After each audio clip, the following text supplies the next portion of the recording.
બોટાદમાં ભયાનક આગ લાગી હતી. પછી તો બધા ભાઈબંધ આવતા રહ્યા કોકના ધાબે જોવા. અહીંયા તો ધુવાડો કરી નાખો. મારા ધવલભાઈ ને એકાઉન્ટ ની પાકી બુક લખવાની હતી એટલે પાકી બુક લખવા બેહી ગયા.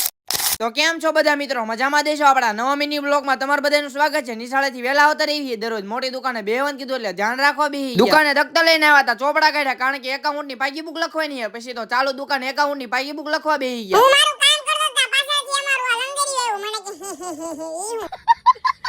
દુકાનેથી આવતા રહ્યા ધવલભાઈ ઘરે. મારે ને બે ને એકાઉન્ટ ની પાકી બુક બાકી છે. પછી તો પાકી બુક લખવા બેહી ગયા.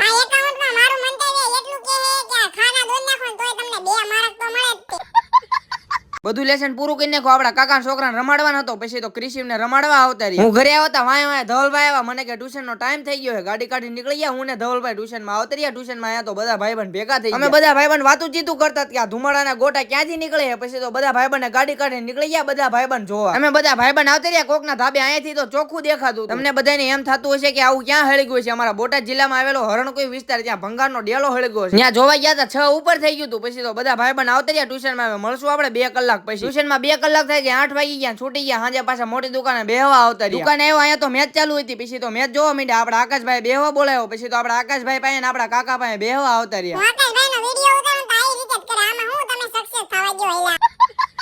ઘરે હતા પપ્પા મેચ જોતા હતા. પછી તો હું મેચ જોવા માંડ્યો. તમે બધા ફોલો તો કરી નાખો.